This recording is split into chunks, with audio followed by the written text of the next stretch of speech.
Donkey Kong isn't even real. Such is often the refrain of DK Vine's own Jeff Onan in the face of heated continuity debates that see complete internet strangers foaming at the mouths, ready to rip out each other's throats, sucking down on the bloody sinew and gristle just beyond the esophagus. Is the current Donkey Kong an adult Donkey Kong Jr.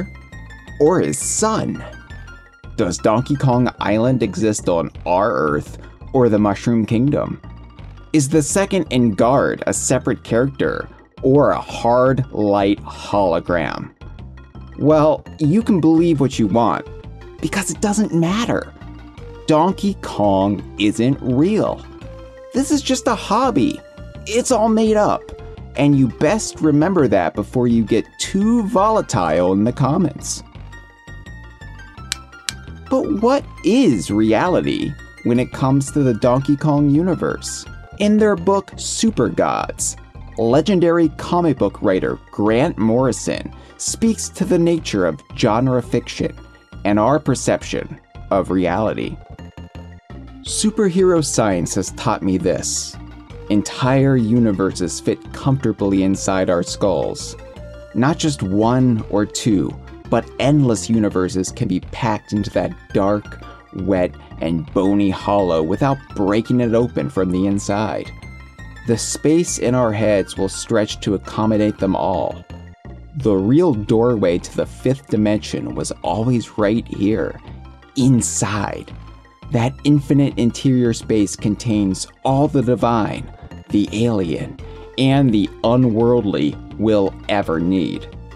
And so who's to say that a higher or inner dimension, beyond or within our own, couldn't be the so-called fictional worlds we consume for our entertainment and escapism? Reality is subjective, and even the definition of that term can wildly fluctuate within the DKU itself. If Morrison is correct, and imagination is the fifth dimension, let's break down the fourth wall to get there. The vast majority of Rare's shared universe, which we at DK Vine define as officially coalescing with 1994's Donkey Kong Country, seems to operate under the knowledge that they're all video game characters. This is mostly prevalent in the core trio of series tying into Diddy Kong Racing: Donkey Kong, Banjo-Kazooie, and Conker. And while a video game acknowledging that it's a video game isn't unusual, this goes well beyond the typical conventions of a messenger or info box telling you to press the right trigger to fart in an anthropomorphic hot tub. This isn't just convenient shorthand to quickly explain game mechanics to the player. This is existential and upsetting foresight. Like when your best friend in college chugs a bottle of Robitussin and calls you at 2:37 a.m. to inform you that the universe resides on the back of a cosmic turtle. And while it's not a turtle, the Donkey Kong universe is itself built on a back. The back of Donkey Kong Country, which soft rebooted the Donkey Kong series with a new tone and decidedly postmodern outlook. Poll the general population, and 9 out of 10 will tell you that the storyline of the original Donkey Kong Country trilogy was that King K. Rool wanted Donkey Kong's bananas. Donkey Kong didn't want King K. Rool to have his bananas, and K. Rool taking those bananas made Donkey Kong sad. But the banana horde and the resultant abductions, disappearances, and brains getting wired into a cybernetic framework were really window dressing to a far more meaningful, slightly headier story. Cranky Kong was the original Donkey Kong from the arcades, bitter and despondent that his time as the central figure of the series was at an end, and constantly ranting about how much better video games were in the early 1980s. The modern Donkey Kong was a descendant, either and please don't chew on my throat sinew, grown-up Donkey Kong Jr., or some hitherto unseen grandson, who Cranky felt wasn't up to the rigors of video game stardom, ultimately being proven wrong when DK got his horde back. Diddy Kong was the protege who wanted nothing more than to be a video game hero like his idol and mentor Donkey Kong, eventually finding the courage and skills to come into his own. Likewise, Dixie Kong would also prove herself by freeing Donkey and Diddy from K. Rool's chaos plot, while also collecting the same video game hero coins that made Diddy's name a year prior.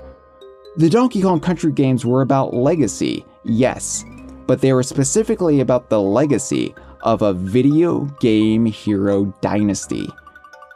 Sometimes this meta subtext would move to the forefront of a game's plot. Released 7 months after Donkey Kong Country, Donkey Kong Land's narrative was all about Cranky Kong slowly seething and rationalizing away not only Donkey's victory over King K. Rool, but the worldwide success of Donkey Kong Country itself. Course, put a few fancy graphics and some modern music in a game, and kids will buy anything nowadays, Cranky bemoaned in the manual story. This led Donkey to retort, "People like Donkey Kong Country for more than just the fancy graphics, you old coot. The number of colors, the resolution, it doesn't make a difference. It was just plain fun."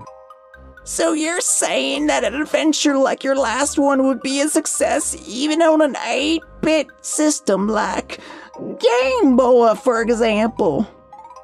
We'll even let the Kremlin steal the banana horde again, and this time we'll get it back on Game Boy, boasted Diddy. Cranky then seemingly committed treason when he openly promised, "I'll call old K. Rool and arrange everything. You'll wake up tomorrow without your bananas." Let it sink in that this was the scenario for the second ever modern Donkey Kong game. Cranky challenging the Kongs to get the bananas back on a less powerful system to prove they're not all Flash. The notion of video game protagonists endlessly needing to achieve the same goals on different platforms was certainly not a new one for the era, but acknowledging it, winking to the audience, and baking it into the narrative was a wildly refreshing way to handle it. Donkey Kong Land is technologically inferior to Donkey Kong Country, and Donkey and Diddy know it. It's an added plight, yet another obstacle for our heroes to overcome, and it makes Donkey Kong Land a unique interquel between the first 2 Donkey Kong Country games, an adventure that Cranky Kong literally willed into existence to bomb his chapped ass. Cranky wielding some level of directorial oversight over the Donkey Kong series doesn't end there. As mentioned, he was an arbiter of who is and isn't a video game hero, which in the DKU is a proper honorific on par with being knighted. Diddy was instrumental in getting the Banana Horde back in both Donkey Kong Country and Land, but he was still viewed as a mere sidekick until he found all of Cranky's hero coins in Country 2, finally earning Cranky's respect and making him Donkey Kong's true equal, on par with established heroes like Mario, Yoshi, Link, and even surpassing Sonic and Earthworm Jim. The Kongs really didn't like Earthworm Jim, and this was before Sonic befriended their bros Banjo and Kazooie, so Doing so even earned Diddy the right to star in a game or 2 of his own. And by getting the 101% ending in Donkey Kong 64, we saw Cranky Kong holding Donkey Kong Dolphin auditions, the mainline Donkey Kong platformer for the upcoming Nintendo GameCube, known as Project Dolphin at the time, where the only character to reappear was Donkey Kong himself.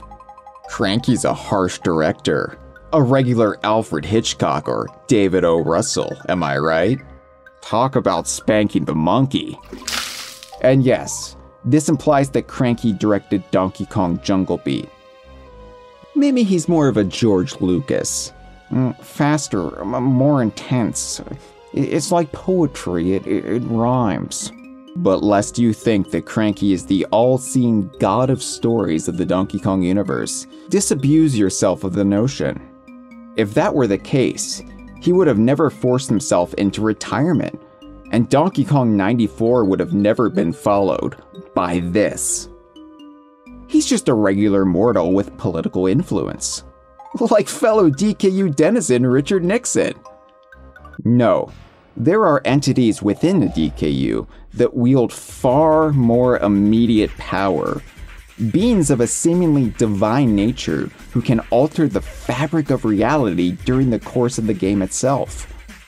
The first such instance happened towards the end of Conker's Bad Fur Day, when Conker found himself mere moments from his death, or a death, until the game itself crashed.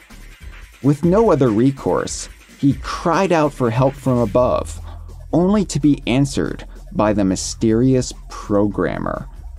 The programmer rescued Conker from his predicament, operating as a deus ex machina to get the story back from space, the xenomorph-esque alien executed, and Conker into the throne room of the Panther Kingdom to complete his journey, albeit in a rather melancholy fashion. Could the identity of the programmer have been Conker's Bad Fur Day's gameplay software engineer, Mark Betteridge? Technical software engineers Chris Marlowe or Tony Wong? Or maybe even project leader and voice of Conker, Chris Seaver? The concept of a fictional character meeting their creator has been explored in other mediums, such as when the superhero Animal Man met his writer, who just so happens to be Grant Morrison, and confronted them about the absolute torture they put him through, up to and including the death of his family. Morrison then wrote Animal Man a happy ending, which is something Conker forgot to ask for when the membrane between worlds was at its thinnest. But how does Conker meeting his creator compare with Banjo and Kazooie meeting God himself? The return of Gruntilda Winky Bunyan and Banjo-Kazooie Nuts and Bolts was intercepted by the Lord of Games, or LO.G, who had enough of their violent, decade-long conflict and set them up in a final, for now, grudge match for the rights to Spiral Mountain. The Lord of Games claims that he is the god of all video games, not just the Banjo-Kazooie series, the DKU, or all Rare titles. His visage being a round of Pong, and what's clearly supposed to be Princess Peach's castle in the distance of the realm of Showdown Town, supports this assertion.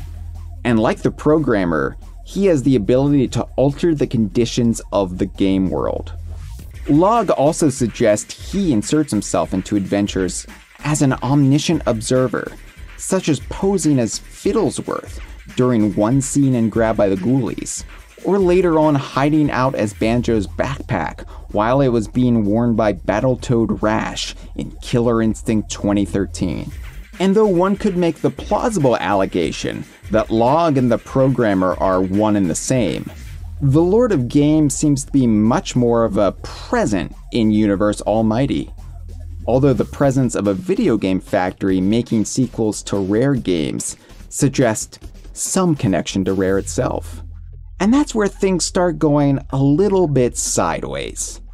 The majority of DKU characters know they're in video games, but their video games also exist within their world itself. Cranky complains that people only like Donkey Kong Country for the fancy graphics and modern music, but he's also sitting on several DKC cartridges in the Monkey Museum, as well as a Killer Instinct arcade cabinet. Killer Instinct combatants that LO.G would eventually observe, who also competed against Banjo, Kazooie, Conker, and Saberman in #IDARB. And yes, #IDARB is canon. Why? According to Clarence Thomas, if the president does it, that means it's not illegal. Banjo and Kazooie uncover googly eye possessed Banjo-Kazooie cartridges, which they retrieve physical objects from, or at least doppelgangers of those items. Conker plays Donkey Kong Land in Pocket Tales.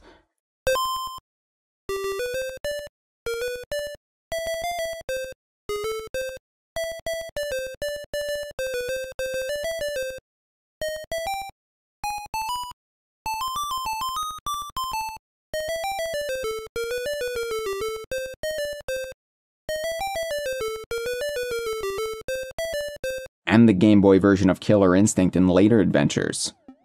Speaking of Conker and KI, an apocryphal Xbox port of Bad Fur Day appears on the shelves of Ghoulhaven Hall 2 years before Live and Reloaded, alongside Killer Instinct 3, a full decade before its actual revival. The Kongs play their own adventures on the Nintendo 3DS and Switch, including Mario Kart 7, Donkey Kong Country Returns 3D, and even Tropical Freeze for Switch, the very game they're in at that moment in time.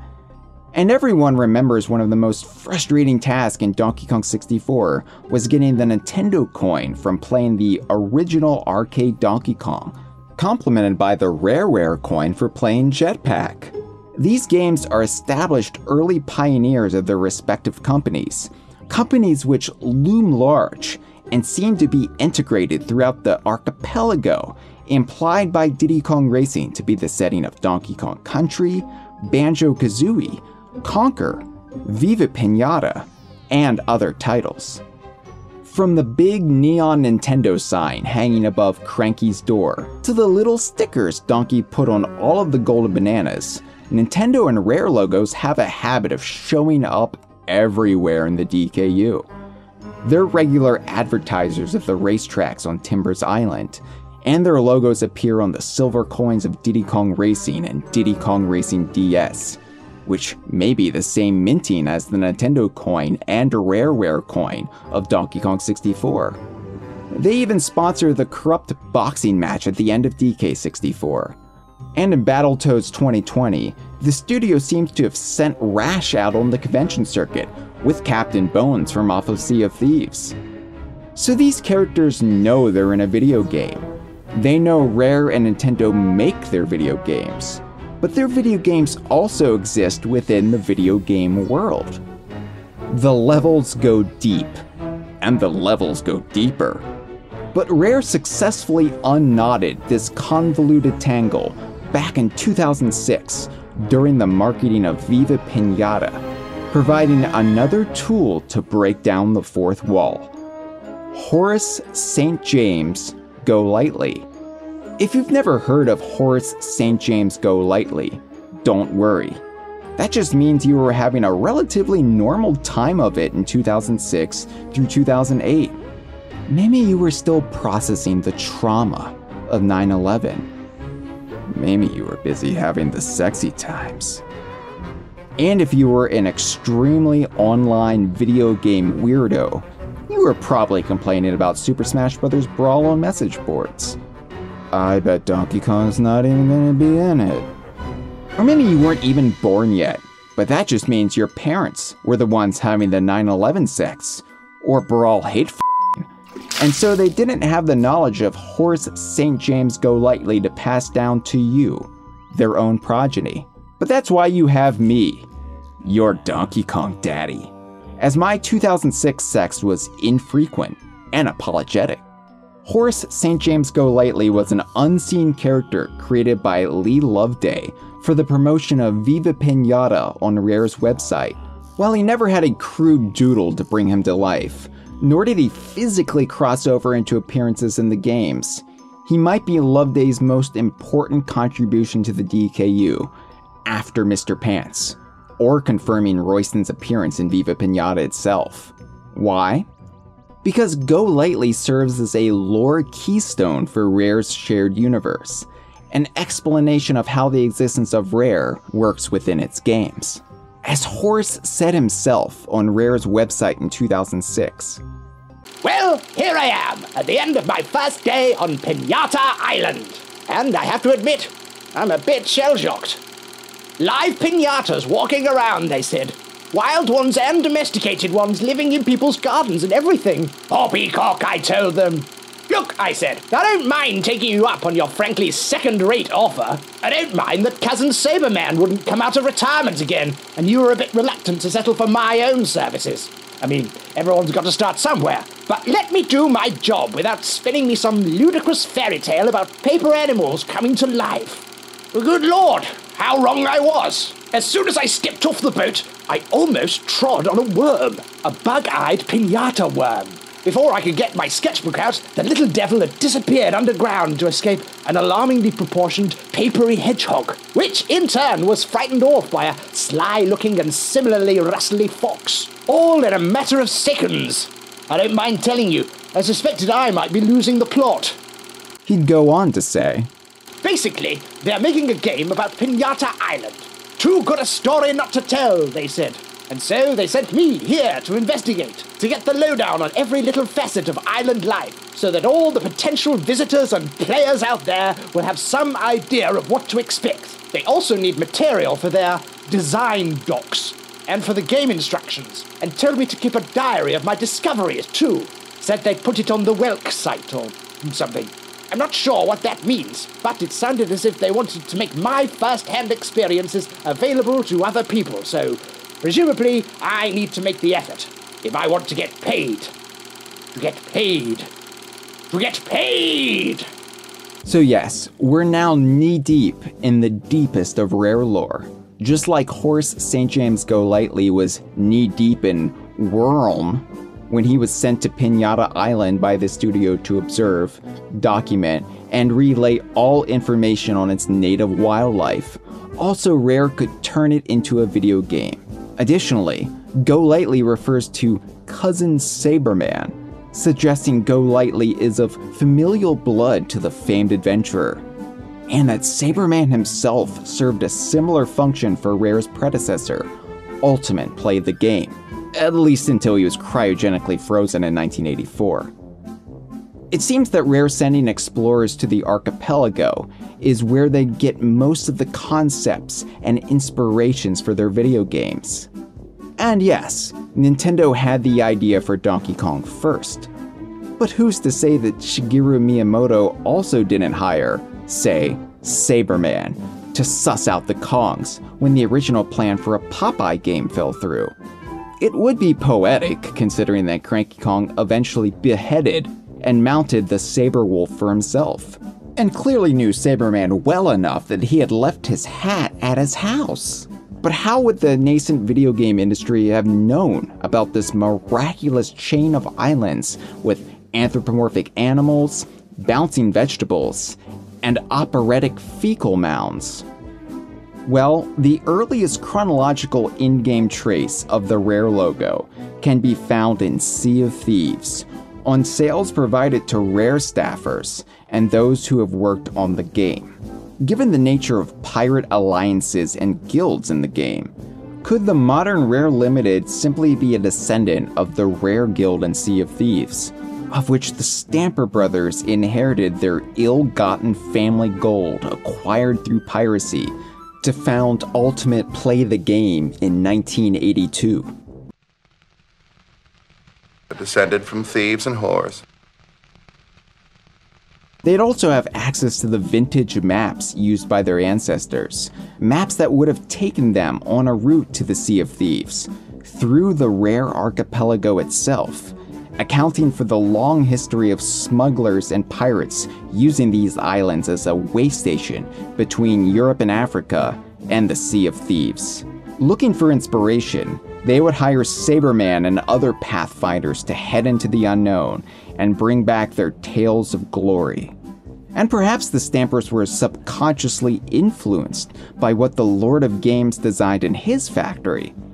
Perhaps in the DKU, the Lord of Games is the muse of all video game designers, with intermediaries like Golightly providing them the fine details, and the devs and artists reinterpreting them into actual game design. So take this episode of the ABC sitcom Boy Meets World, where Corey's sister, Morgan, talks about Banjo-Kazooie with her friend, real-world artist Alexandra Nikita. You like video games? Yeah, she likes video games. Morgan, she's a cultural icon. She's got lots of time. Banjo-Kazooie? Got it. Oh, cool. Did you get to the witch's tower? Twice. Will you show me how? Yeah, let's go. From our perspective, it was a reference to a brand new video game that would have been popular with the show's key demographic. But given what we've laid out with Rare and their translation of the adventures of the archipelago's inhabitants, this episode of Boy Meets World could have also been watched by Banjo and Kazooie themselves on Friday, October 23rd, 1998, referencing the video game adaptation of their recent odyssey. Oh, that's right. And tell her she doesn't have to continue with her ukulele lessons either. So where does the video game end and reality begin? Are the video games we hold, carry, and treasure physically housing the Kongs, Banjo and Kazooie, Conker and the rest, who are fully aware of the realm in which they reside and subject to the whims of the Lord of Games and programmers of their world? Or could it be that the video games we play are mere adaptations of the adventures of an allegedly real-world Donkey, Diddy, Dixie, Mr. Pants, and Royston the Goldfish, more or less accurately reflecting what happened, but perhaps exaggerating details in the grand storytelling tradition? Or are the games we play supposed to be the literal events, unfogged windows into the life and times of these heroes and weirdos, while still accounting for the fact that their versions of Nintendo, Rare, and Playtonic also made their own video game interpretations? Maybe the truth lies somewhere in the middle. The Lord of Games could in fact be the capital G God of the DKU, a reality that takes place within video games. Or maybe he's just a demigod in our reality, an otherworldly presence who only concerns himself with those who have their exploits adapted into electronic entertainment. The programmer could be the same, or maybe just a ridiculously advanced AI that Conker experienced in the vault of the Federal Reserve Bank, adapted into something more tangible to mainstream audiences in the bad fur-day video game that we're familiar with. Or maybe it's all of the above. Consider Mario plus Rabbids Kingdom Battle, the 2017 crossover between the Super Mario franchise and Rabbids, a spin-off of the Rayman series, that would then include a Donkey Kong expansion story in 2018.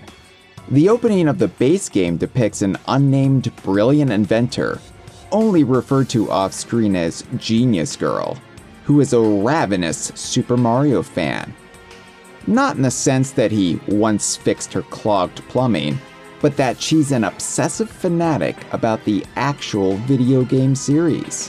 The Rabbids, who apparently exist natively in her reality, intrude into her laboratory bedroom and use her Super Merge device to create Rabbid hybridizations with the Super Mario merchandise which also includes Donkey Kong. This ultimately creates a malfunction with their time machine, short-circuiting it and sending it to the Mushroom Kingdom. Granted, one interpretation of this plot is that this isn't the real Mushroom Kingdom, but a fractured offshoot timeline that's been created in its image. But when you consider that video games of Donkey Kong don't preclude the existence of DK in the Donkey Kong universe, this would also logically mean that the exploits of the Mushroom Kingdom heroes and villains get their own adaptations. So the existence of Mario merchandise doesn't mean Mario and friends aren't real compared to the Genius Girl or the Rabbids.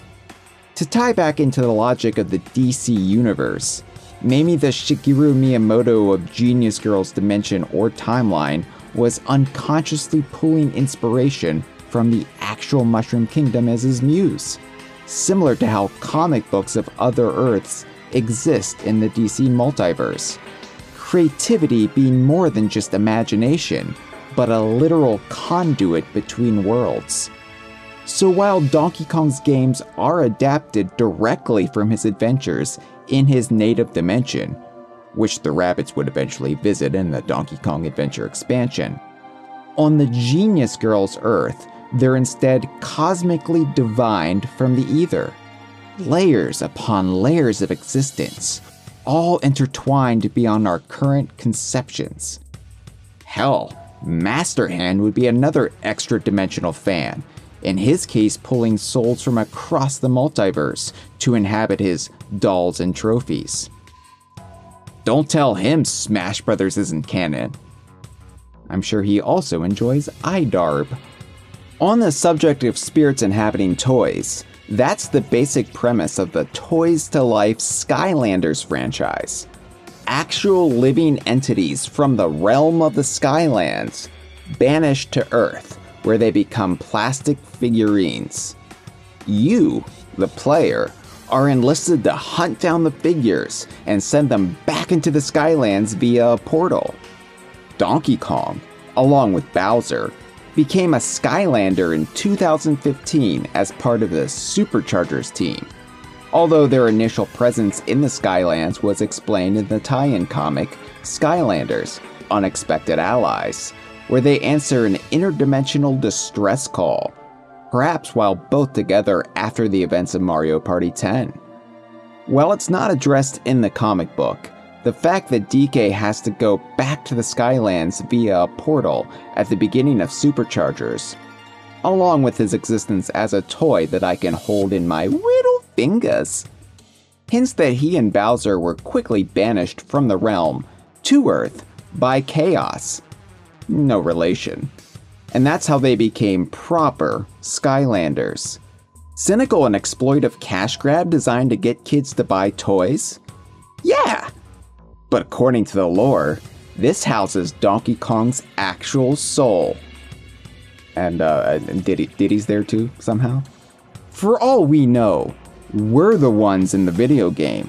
And maybe Donkey Kong is playing as you as we speak. Playing as you, watching a video about how he's a video game character. But maybe not. Because what is real? Shit. Donkey Kong must be really bored if he's playing this busted-ass game. At least he's finally at the end.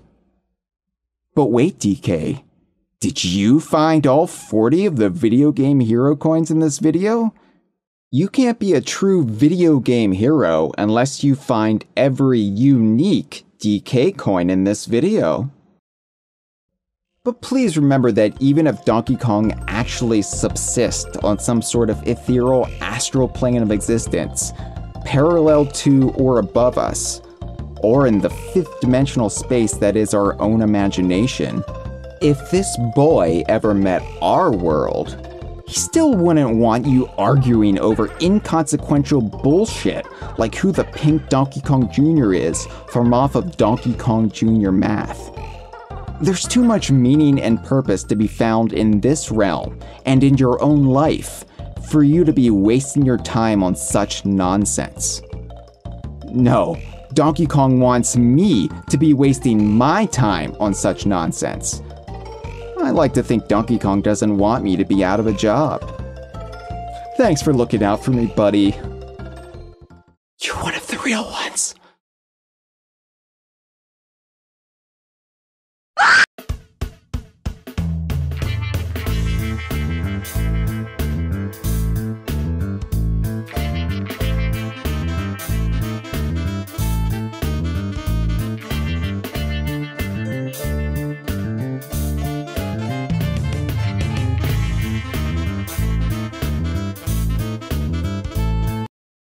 I forgot to have Topanga pick me up some of them googly eyes.